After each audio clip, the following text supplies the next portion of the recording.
Di sini kan? Kita senang, kita mau customer kita banyak ya. Kita mau uang kita banyak gitu ya.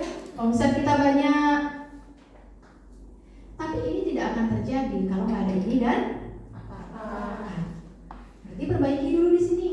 Kalau ininya kuat, mereka akan mau bertransaksi dengan kita. Kalau mereka udah mau bertransaksi dengan kita, mereka akan terus menjadi pelanggan yang loyal.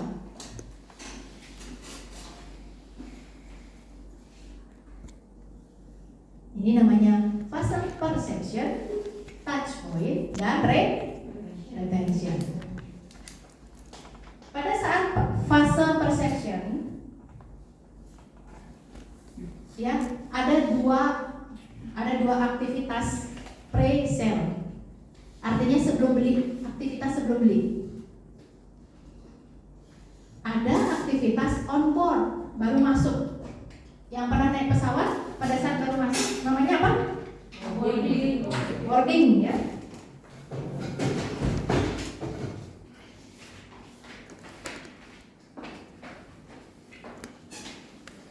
On board.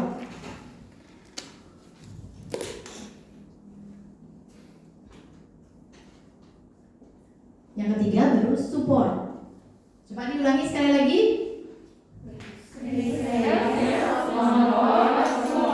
Artinya sebelum beli, baru masuk dan mendapatkan dukungan dari kita.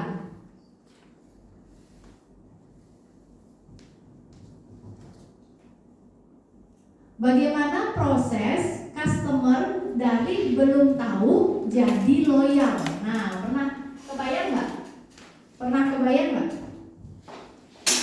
Kalau kita misalkan nggak tahu tentang sebuah produk sampai kita jadi pembeli yang fanatik terhadap produk itu, kira-kira tahapannya apa ya?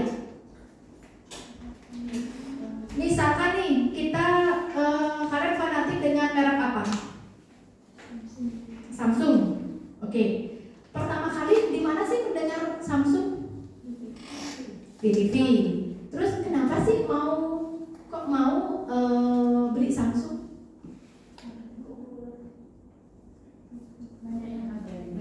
Referensi ya, dari referensi. Apa lagi?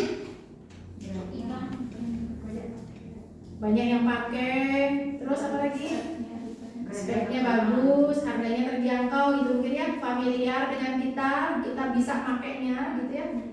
Banyak alasan sampai orang membeli. Ini namanya fase pre-sales. Di pre-sale ini ada yang namanya awareness. Awareness itu bikin dari orang nggak tahu jadi tahu. Fase menyadari. Bahasa apa? Menyadari. Kalau orang nggak tahu tentang produk kita, bisa nggak mereka memutuskan untuk beli? Pasti enggak. Ya kan? Maka dari itu, PR pertama dari outlet, bikin orang-orang di sekitar kita tahu akan produk kita, tahu akan keberadaan outlet kita.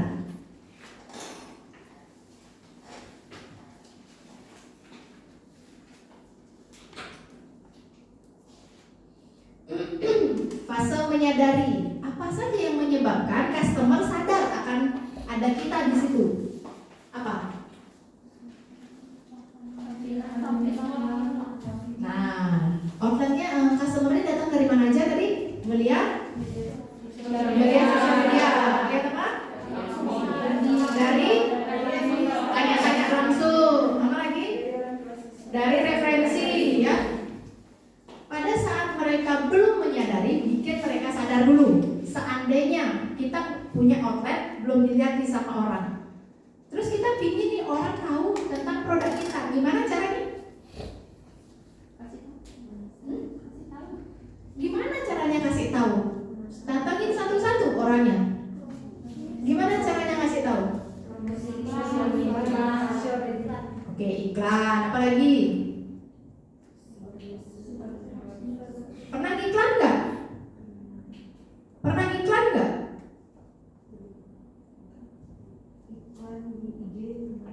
Iklan di IG pernah? Berbayar.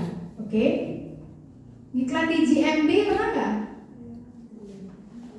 Itu harus dicoba ya. Karena yang paling powerful itu sebenarnya CMB. Orang akan melihat nyari apa itu, kita akan kelihatan pertama. Coba iklan di CMB. Nah, ini yang dilakukan customer, melihat iklan, mencari di CMB, di Google, melihat sosial media. Jadi perhatikan sekarang konten-konten kita itu, apakah kontennya menunjukkan keunggulan produk kita atau sekedar apa yang kita mau. Kalau sekedar yang kita mau, mereka nggak melihat satu yang menarik ya, yang membuat mereka dari nggak tahu jadi tahu, ya kita rugi bikin konten.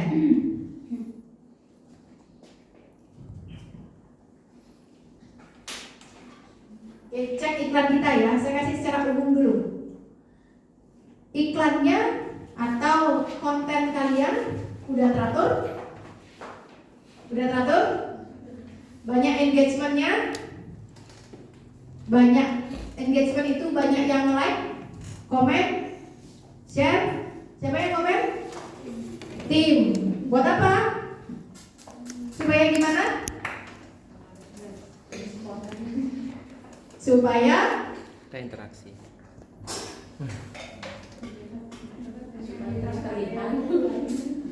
Kalau tim yang ngelihat ada gunanya nggak sebenarnya? Apa? Biasanya kalau kita like itu akan masuk di beranda orang yang kita follow. Iya, kalau kita nge-like, kalau orang yang like banyak akan muncul. Kalau orang yang nge-like sedikit, dia memang bisa membantu meningkatkan, tapi tidak menjamin penjualan. Benar nggak? Nah, sekarang coba pikirkan gimana caranya kalian bikin konten orang yang ngelihat itu banyak, orang yang komen itu banyak, orang yang nge-like itu banyak, dan yang dari banyak itu berapa persen jadi customer. Tujuan iklan atau tujuan kita bikin konten apa kan? Supaya dapat customer kan? Bukan sekedar kita bikin iklan untuk memenuhi checklist. Benar? Benar gak? Kira-kira orang itu mau beli karena apa sih? Karena apa mereka mau beli? Sebagai penjual ya, sebagai penjual, kalian harus paham psikologi orang mau beli. Orang mau beli itu karena apa kira-kira? Apa ini? Memang karena kalau dia butuh. Kalau ada dua produk, kira-kira kenapa dia memilih produk A bukan produk B? Keunggulan produk. Keunggulan produk. Jadi apa yang menyebabkan orang itu membeli akhirnya? Apa manfaat yang dia dapat? Ya, dari produk. Nah, itu pendapat yang kurang tepat. Orang beli karena produk bukan satu-satunya alasan. Orang beli karena produk. Karena ada 3 alasan orang membeli. Yang pertama karena dia akan lihat siapa penjualnya. Yang kedua dia akan melihat siapa perusahaannya, apa perusahaannya. Yang ketiga baru dia melihat produknya.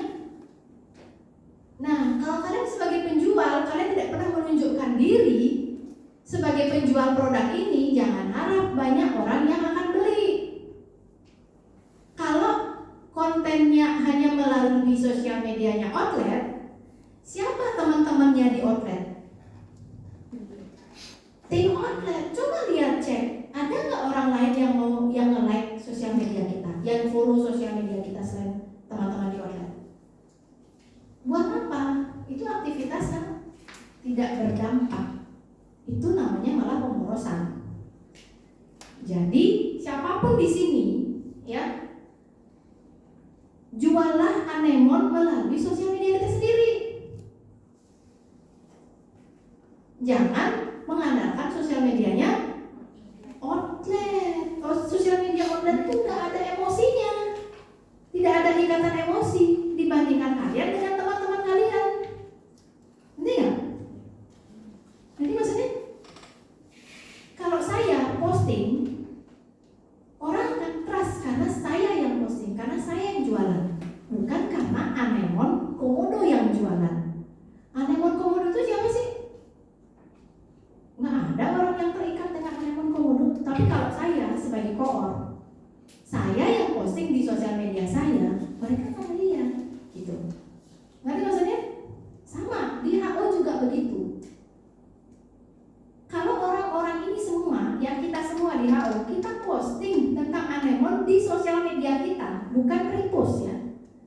repost tuh nggak ada emosinya, repost tuh nggak ada energinya. Tapi kalau kita mau blow up namanya anemon, ya dengan tujuan kan kita mau target nih cari siswa 22.000, tapi kita sendiri nggak ada usaha gitu loh. Hanya mengandalkan anemon Indonesia, hanya mengandalkan anemon Komodo, anemon Nangka. Siapa itu orang nggak ada engagement, nggak ada ikatan emosi sama kita. Siapa penjualnya nih? So what? Kalau kita bisa menceritakan keseharian kita, mengedukasi bahwa kita ada di sini, mengatakan bahwa kita, oh saya bagian ini loh, keunggulannya seperti apa, itu akan lebih menarik orang lagi untuk mengenal anemon lebih dalam lagi karena kita. Faktor pertama yang menyebabkan orang memutuskan beli atau enggak, yaitu penjualnya siapa. Personal branding kalian harus dikuatkan. Tapi coba cek sekarang sosial media kita, apakah kita pernah nyebut tentang anemon? Enggak kan? Paling nyebutnya ya kita foto-foto sama tim gitu kan. Kalau nggak ada kaitan dengan kita kan jarang foto kan. Coba kita foto mengedukasi customer buat ini loh kelebihan kita. Coba itu. Saya bilang checklist itu nggak penting sebenarnya, tapi checklist itu memang bikin kita disiplin. Tapi kan nggak berhenti sampai di sana aja. Apa sih dampaknya kalau kita nge-repost? Apakah orang wow gitu? Saya harus bilang wow gitu melihat repostan kalian?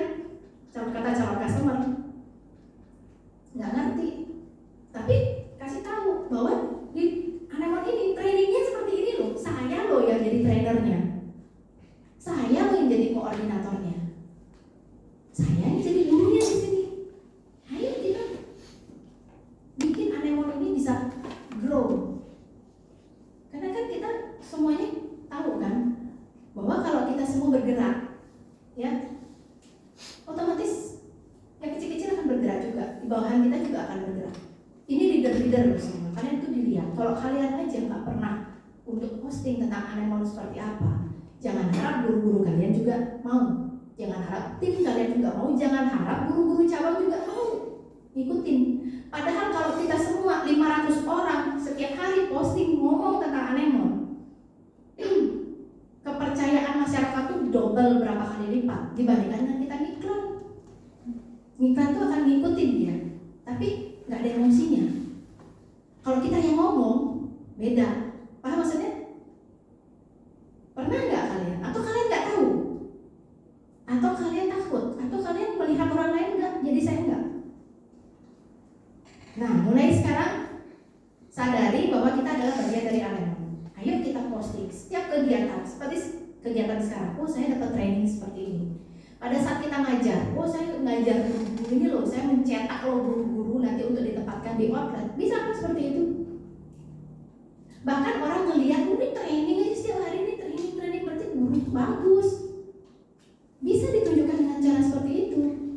Bukan sekedar repost. Kenapa repost? Karena ada di checklist. Kalau checklist saya nggak terpenuhi, nanti performa saya nanti dinilai jelek.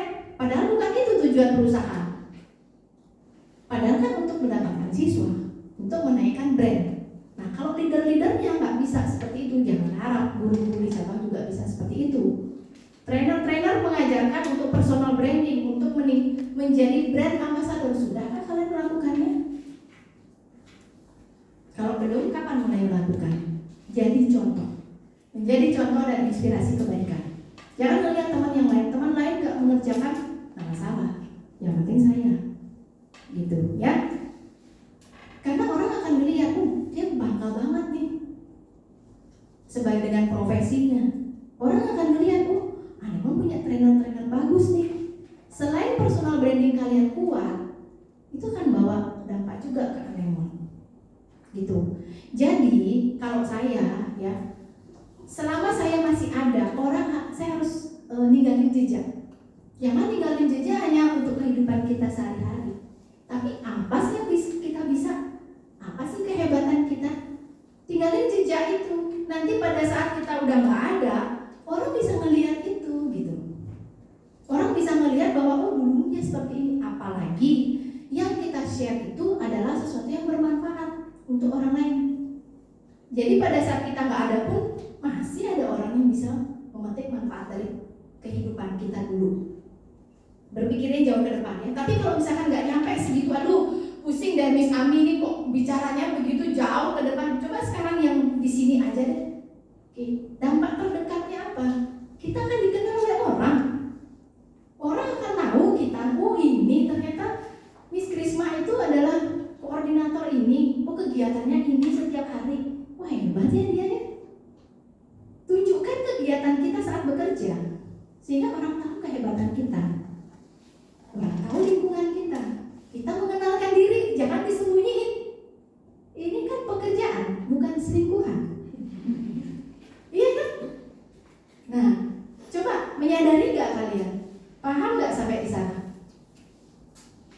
Paham? Apakah dengan memposting sesuatu tentang perusahaan tempat kita bekerja itu kan merugikan kita? Merugikan kita nggak? Menguntungkan kita nggak nantinya? Meninggalkan jejak tentang kita nggak? Atau males? Aduh ngapain saya capek-capek toh yang besar perusahaan. Balik lagi ke materi tadi pagi, mindsetnya harus dibenerin dulu. Nggak ada perusahaan sukses benar-benar mengambil keuntungan, dapat profit yang gede hanya karena satu karyawannya posting setiap hari tentang perusahaan itu. Yang diuntungkan adalah dia. Orang jadi tahu nih dia ini ngapain aja setiap hari. Karena apa yang Anda tampilkan di sosial media itulah yang dinilai sama orang. Jadi tampilkanlah apa yang menjadi kelebihan kita. Tampilkanlah kita secara profesional itu seperti apa. Meskipun kalian masih usia 20-an ya, ini kesempatan untuk menampilkan secara profesional saya itu apa sih? Apa yang bisa kita bagi gitu. Jangan mau jadi orang rata-rata. Jadi orang di atas rata-rata. Yang orang lain belum lakukan, kita yang lakukan dulu. Meskipun teman-teman belum melakukan itu, belum tergerak melakukan itu, kita yang lakukan dulu. Orang di atas rata-rata selalu mencuri start lebih awal. Nggak nunggu, selalu menjadi pelopor, jadi trendsetter. Kalau kita nggak bisa gitu, jangan harap kita bisa jadi leader. Kita hanya jadi follower, kita ngelihat orang ngelakuin nggak, kalau nggak, oh nggak usah lah, juga dia nggak ngelakuin itu, kita follower. Dan yang mendapat otoritas paling tinggi, leader atau followernya? Leader, yang untuk itu leader. Kalau bisa jadi leader yang spesialis itu pasti akan lebih, tempatnya itu di tempat-tempat yang lebih tinggi. Meskipun nggak sekarang, nanti kita nabung dulu, gitu ya. Jadi perhatikan sosial media Anemon itu isinya apa? Udah ada belum engagementnya? Kita udah mempromosikan belum? Kita udah bangun personal branding kita belum? Kalau belum, mulai sekarang ayo bangun personal branding. Lihat teman-teman leader kalian di sini udah mulai. Gampang nggak? Memang nggak gampang. Awalnya emang nggak gampang dan itu butuh konsistensi. Tapi setidaknya setiap hari itu kita ngasih tahu orang, ini loh kerjaan saya. Orang akan tahu, oh di sini dia kerja, oh begini kerjaannya, oh di Anemon kerjanya. Pada saat training, pada saat di outlet gitu ya, ayo liatin, bikin vlog gitu. Itu yang terkenal kalian gitu loh, bukan Anemon. Yang terkenal tuh kalian nanti. Mulai belajar dari sekarang ya, mulai berani mencoba hal-hal yang baru. Anemon bisa sampai seperti sekarang kan karena saya suka mencoba hal-hal yang baru. Karena bagi saya every skill is a learnable skill. Bisa diulangi? Every skill is a learnable skill. Semua skill itu bisa dipelajari kok. Kok bisa ya jadi orang yang komplit? Nggak ada yang bisa jadi orang yang komplit. Bisa. Kita bisa memilih jadi generalis atau jadi spesialis. Tapi kita juga bisa memilih mempelajari hal apapun yang kita inginkan. Ya, tanamkan itu. Jangan sia-siakan hidup ini singkat. Jangan sampai kita pergi tanpa meninggalkan jejak. Ingat itu. Ya, berpikir jauh ke depan. Siapa yang tahu sampai umur berapa kita? Terus tiba-tiba kita besok check out, terus nggak ada jejak nih, orang ngapain dulu? Sosial medianya nggak isi apa-apa. Sekarang udah nggak perlu CV. Orang kan ngelihat pengalaman kerja itu ya udah dari sosial media, ngelihat skill kita dari sosial media. Gitu, paham? Jadi orang itu membeli karena 3 hal. Yang pertama karena penjualnya. Siapa nih yang jualan nih? Meskipun kalian tidak secara langsung menjual, semua nih di Anemon, di HO itu kan ada target tuh. Nanti kita akan share di bisnis operation berapa sih sharing ininya, harus dapat siswa ini, ngaruh nggak? Ngaruh. Di bisnis development harus dapat berapa siswa? Ngaruh. Ayo kita sama-sama jualan, meskipun tidak transaksi secara langsung, tapi kita sama-sama branding supaya orang lebih kenal. Gitu, ya. Yang pertama penjualnya, yang kedua perusahaannya atau company-nya, yang ketiga baru produknya. Orang kan tutup mata kalau sudah yang jual itu Apple, pasti bagus. Pasti bagus, produknya apapun, iPad lah, MacBook lah, apa pasti dia kalau memang dia udah bisa pakai dan dia senang, dia fanatik, tutup mata lah. Harga tutup mata lah gitu. Ya? Sip? Mulai hari ini kita mulai personal branding. Supaya nggak bisa neriakin aja pagi-pagi. Menjadi brand ambassador, menjaga nama baik diri dan perusahaan. Tapi nggak tahu nih, brand ambassador itu posting tentang kerjaan kita aja nggak pernah, ya kan? Malah posting istilahnya kalau kita belanja di mana, kita posting, kita promosiin produk orang lain, gitu ya. Padahal sebenarnya kita punya produk sebenarnya untuk branding diri kita, gitu ya. Mudah-mudahan bisa membuka sedikit membuka kesadaran untuk kita semua bahwa ini loh yang dibutuhkan oleh perusahaan, ini loh value-nya perusahaan. Semua orang tuh bangga gitu loh, bangga sudah bekerja di sini, bangga bekerja di sini, bergabung di Anemon. Tunjukkanlah kebanggaan kalian, jangan disembunyiin, ya. Paham sampai sana? Paham. Oh, lemes ya, disuruh personal branding ya. Berat atau enggak? Berat atau berat banget? Enggak ya? Iya, Miss Ari pernah nanya sama saya, Miss gimana sih caranya punya akun TikTok kayak misalnya buat sampai 60.000 gitu? Karena itu konsisten. Itu tantangan banget sampai sekarang juga saya kadang on off kok.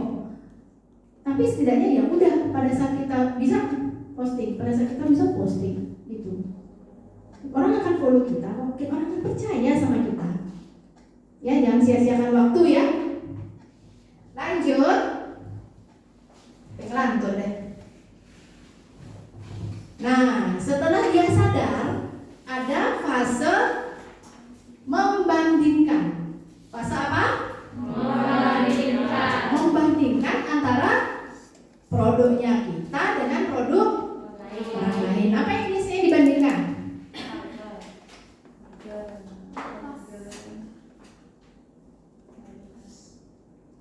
Biasanya dia bandingkan review. Ya, kalau kita belanja di Tokopedia, kita belanja di review yang bintang 5 atau bintang 1? Pasti kan? Sama, customer di mana-mana sama. Ini customer journey ini udah jadi penelitian banyak company, ya. Bandingkan reviewnya di mana? Di GMB yang bisa dilihat ya. Dilihat nih di Google, dicari. Dia mengalami satu mikro momen di mana dia perlu nih belajar membaca. Terus dia ketik di Google, les membaca terdekat. Muncullah Anemon sesetan misalkan. Dia lihat nih banyak nggak yang nge-review. Kalau banyak yang nge-review, reviewnya review bagus atau review jelek? Itu.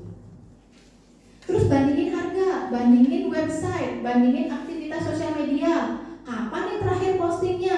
Apa tahun lalu gitu postingnya? Jadi meragukan apakah perusahaan ini masih ada atau tidak. Terus bandingkan kontennya menarik atau enggak. Bandingkan testimoni. Nah ini teman-teman ya, kalau bikin testimoni itu susah atau gampang dapatnya?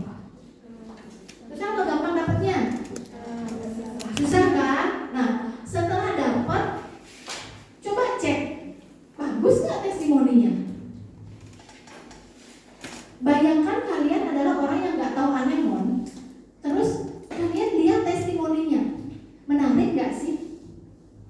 udah susah-susah dapet, tapi nggak menarik, kan mubazir kerjanya, wasting time. Coba sekarang kalian lihat konten-kontennya lagi, lihat testimoninya. Kalau saya lihat testimoni kayak gini, kira-kira saya dari nggak mau lesin anak saya ke Anemon jadi lesin nggak? Kadang ya, ini masukan ya untuk teman-teman atlet. Pertama, perhatikan kualitas suara. Nggak ada gunanya orang tua tuh ngomong baik-baik tentang Anemon, tapi suaranya nggak kedengeran di sosial media. Orang yang melihat sosial media itu secepat tangannya 1 detik itu dia udah scroll. Kecuali ada sesuatu yang nancep banget, baru dia akan berhenti. Gimana caranya bikin orang ini berhenti? Jangan sampai aktivitas kita yang udah susah, ngambil waktu yang banyak, isi editing lagi, tapi cuma di scroll orang aja. Kan gini, pemborosan, iya nggak? Gitu. Jadi coba lihat, iklan kita tuh menarik nggak? Postingan kita tuh menarik nggak? Tentang testimoni, pertama suaranya nggak kedengaran sekali ya. Yang kedua, testimoninya biasa-biasa aja. Coba gali yang testimoni yang bagus. Nggak melulu setiap hari harus testimoni, tapi yang biasa-biasa aja. Orang bosan melihatnya. Testimoni akan lebih powerful kalau spesifik. Udah dalam waktu 3 kali pertemuan udah bisa baca loh. Lebih powerful nggak? Atau sekarang udah lancar bacanya? Mana yang lebih powerful? Spesifik. Orang kan senang melihat testimoni seperti itu. Nah, pilih kata-kata yang memang powerful. Kalau enggak ya udah potong aja.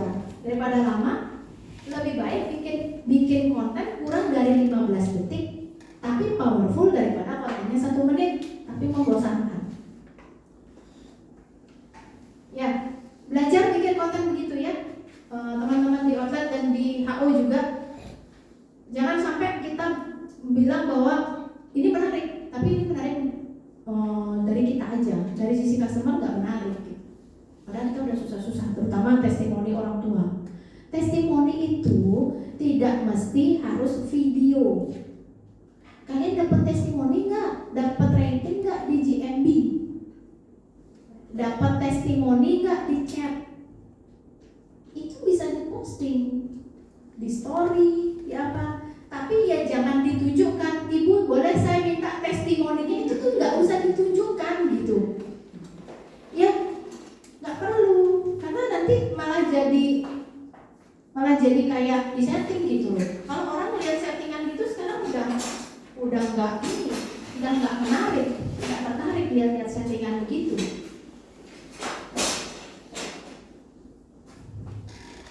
Itu. Jadi pastikan peralatan kalian itu mau ngambil video, gimana peralatannya? Memadai nggak? Matiin aja dulu, bisa nggak terlalu berlebihan. Gitu. Coba cek sekarang sosial medianya gimana? TikTok, ya, bikin video TikTok kemarin, ya sebelum ini ya, kan bikin video TikTok tuh, terus ada tips-tips gitu kan, kadang-kadang nggak kebaca, kerasa nggak kebaca, saking kecilnya, tulisannya putih, latar belakangnya kuning. Nah, coba kalian begitu saya edit video, keluar dari diri kita, jadi customer, jadi calon customer. Menarik nggak sih video saya ini? Memang ada orang-orang yang ngasih testimoni atau ngasih tips, dia powerful. Kenapa?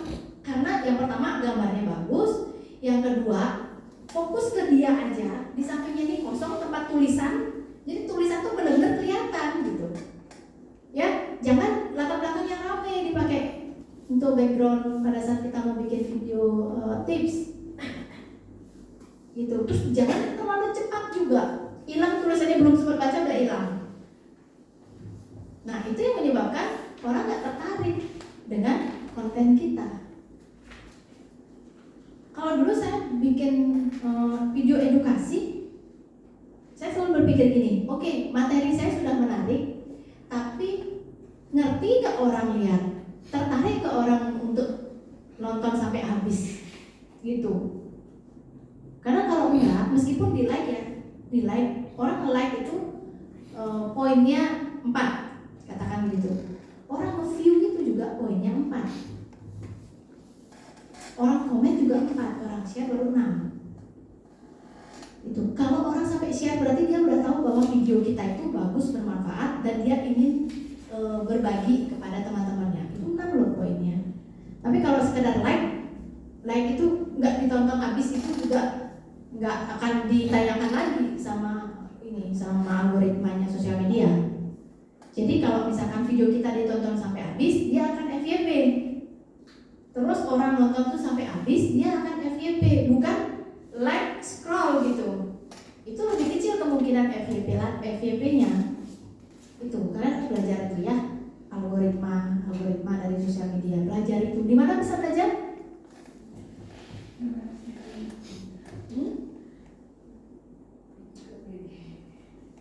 Di mana bisa belajar? Bisa nggak cari sendiri? Usaha ya. Kalau enggak, kegiatan kalian tuh nggak ada gunanya. Hanya untuk memenuhi checklist itu sama sekali nggak efektif. Nggak akan bantu kalian capai target. Gitu. Jadi jangan pakai checklist untuk kewajiban aja. Itu flat banget hidupnya. Nggak kayak potato ada gelombang-gelombangnya gitu. Ya, jangan suka flat. Life is never flat. Paham sampai sana? Ya, mudah-mudahan ada perubahan setelah ikut training saya hari ini. Membandingkan konten, testimoni, mengirimkan pesan. Seberapa cepat kalian merespon pesan? Di outlet atau di HO, seberapa cepat merespon pesan?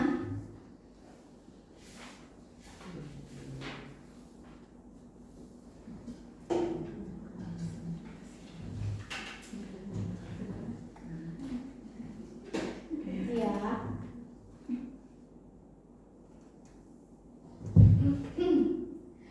Selamat pagi. Selamat pagi, Miss mau tanya, kalau untuk les anak usia 3 tahun apakah bisa? Karena tahun ajaran ini anak saya akan masuk TKB. Anak saya, ini saya belum buka loh. Dan ini nyantol dari tanggal 6. Sekarang udah tanggal berapa? Ini udah dari tanggal 6 pagi. Nyantol di sini. Nggak ada yang buka, nggak ada yang balas. Anak saya baru bisa menulis beberapa huruf.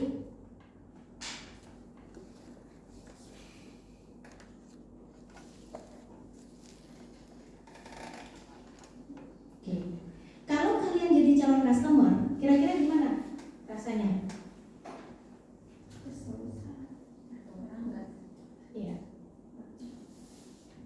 Kalau misalkan ada yang merespon lebih cepat, lebih cenderung kemana dia? Ke orang itu. Padahal kalian udah bikin iklan untuk menyadarkan mereka bahwa kalian ada. Perlu saya sebutkan nggak ini? Atau di checklist aja nanti dikurangi ya, kalau emang checklist penilaian ya? Ya nantilah. Yang penting ini udah ada. Dan tidak hanya satu. Ya album kadang seperti itu. Nah, ini segala kerjaan yang sudah kita kerjakan di pre-sales ini, mereka udah siap beli nih. Kita nggak kerjakan. Sia-sia nggak usaha kita yang sebelumnya? Udah nggak berguna. Untuk membuat mereka chat aja, kita perlu segini loh effortnya. Mereka harus lihat iklan kita, mereka lihat GMB kita. Ini GMB loh. Saya sering sekali dapat GMB dan sering kali tidak terjawab. Melihat sosial media kita, bikin konten setiap hari Sabtu kita habisin waktu untuk bikin konten. Udah ada yang siap beli nih, tapi nggak ada yang ngurus. Nah itu gimana? Dimana miss-nya nih? Ini terjadi di hampir semua outlet ya, yang di pusat. Gimana caranya supaya tidak terjadi lagi? Ayo, kasih saya usulan. Sebenarnya kan berkepentingan nggak sih dengan siswa Berkepentingan atau enggak? Kalau berkepentingan sebenarnya begini tidak sampai lewat. Bahkan orang yang nggak ngechat pun kalian chat juga gitu. Masuk ke komunitas-komunitas untuk biar mereka tahu keberadaan kita. Kalau orang yang sudah masuk terus nggak di-chat, nah itu seolah-olah kita tidak berkepentingan dengan target. Dengan siswa baru, ini calon siswa baru loh, udah siap beli. Dari nggak tahu jadi tahu, dari tahu jadi beli. Dari nggak tahu jadi tahu aja itu udah effortnya udah luar biasa, bener nggak? Makan aktivitas kita sehari-hari, tapi begitu ada orang chat nggak kita bales. Nah, itu sebenarnya gimana? Mulai dari diri kita sendiri. Kepedulian kita seberapa sih? Keinginan kita? Tanya dulu sama diri sendiri. Kalau masalah alat, nggak ada alasan sih sebenarnya. Itu bisa diakses dari handphone mana aja. Toh kalian juga setiap hari pakai handphone. DM juga di Instagramnya di HO juga beberapa kali saya temukan nggak ada respon. Itu dan dibalas, direspon itu kan dibalas auto ya. Mohon maaf, kami sedang tidak di tempat, bisa tinggalkan pesan. Habis itu nggak ada dibalas lagi, nggak ada di follow up. Itu. Jadi hal-hal yang seperti itu tuh nggak dilakukan, padahal customer udah siap beli. Terus ada kompetitor yang lebih sigap, siapa yang dapat? Kompetitor. Kalau ini nggak dipahami oleh koordinator, jangan harap bisa capai target. Ada yang namanya order taker. Order taker tuh kalau ada orang udah datang, udah siap nyuapin, ngasih makan, baru diambil. Tapi nggak ada effort untuk mengejar, menjadikan calon customer itu untuk jadi customer. Nah itu kelemahan-kelemahan yang selama ini sering terjadi di outlet. Maka jangan salah, kalau kompetitor lebih agresif, ya dia yang dapat, nggak kita yang dapat. Jadi kenapa siswa barunya turun sekarang? Semua outlet? Ya karena orang-orang di outlet nggak sigap, nggak tanggap, nggak cepat ngerespon. Orang udah mau beli, nggak direspon, disuruh nunggu berhari-hari. Kalau kompetitor siap respon, ya dia yang dapat. Jangan salah, karena ini bukan sesuatu yang lucu. Gitu. Dicek aja, nanti terkonek aja semuanya biar tahu. Oh ini yang tidak dibalas, berapa pesan yang tidak dibalas. Itu biar kita sama-sama tahu. Apalagi sudah ada jadi owner di sini. Owner, koordinator. Ayo kita sama-sama review diri kita. Sudah secepat apa kita merespon customer? Jangan deh berbicara tentang promo yang luar biasa dulu, promo yang heboh, yang mahal, nggak usah. Respon aja dulu pelanggan, calon pelanggan kalian. Satu langkah kecil itu aja udah bikin orang tertarik kok beli produk kita.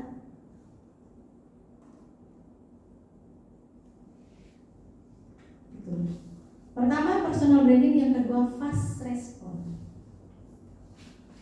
Itu yang menyebabkan pelanggan memilih kita. Oke, mengirimkan pesan, datang ke outlet. Kalau datang ke outlet, kebanyakan datang ke outlet ya, calon customernya. Kalau datang ke outlet mereka udah berkali-kali lipat siap. Sebenarnya, effortnya udah datang untuk datang ke outlet daripada ngechat itu 10 kali lipat. Mereka harus ninggalin rumah, mereka harus datang ke tempat, cari-cari tempat, sampai mereka nyampe di outlet nggak jadi siswa itu udah keterlaluan. Mereka udah siap banget beli, tinggal kita yang nggak mau prospek. Coba cek berapa orang yang datang ke outlet yang lanjut trial, terus kita ditolak hanya gara-gara alasan mahal. Nah itu kan tak benar. Sekarang koordinator atau tim yang lain, begitu orang mau datang ke outlet itu harusnya sudah digarap.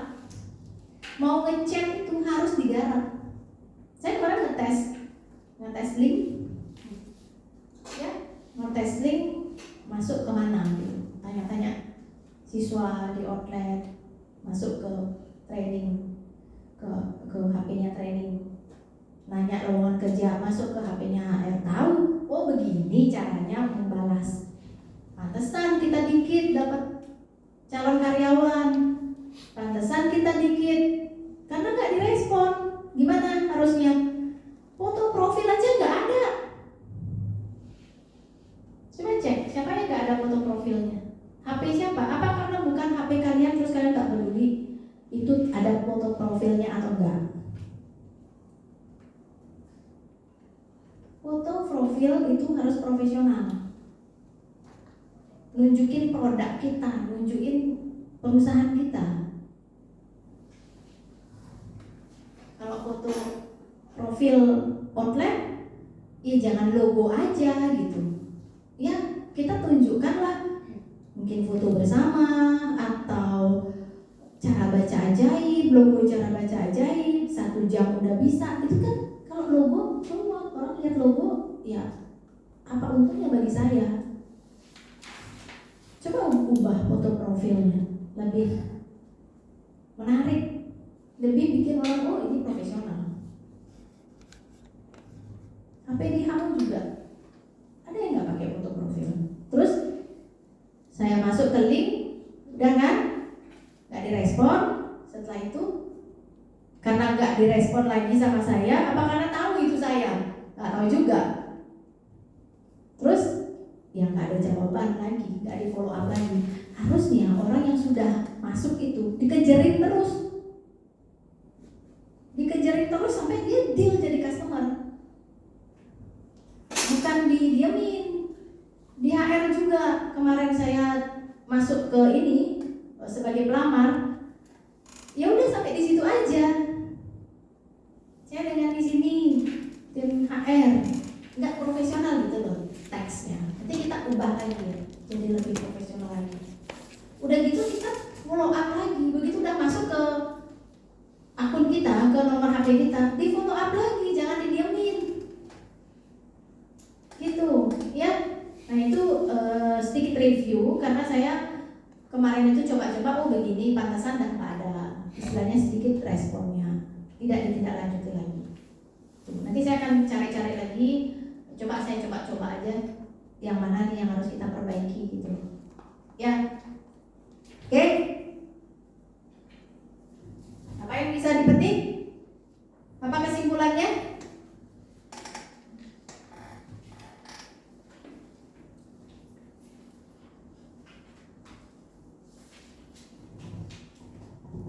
Kalau sudah capek, bilang ya, saya nggak akan lanjutkan daripada saya ngomong tapi gak ada yang masuk. Oke? Kalau mau istirahat dulu, break dulu silakan.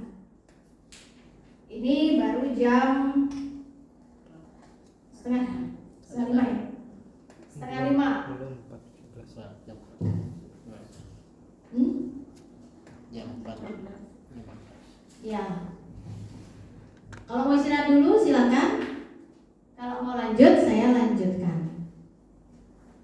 Supaya nggak rugi saya ngomong. Saya juga perlu jaga energi saya.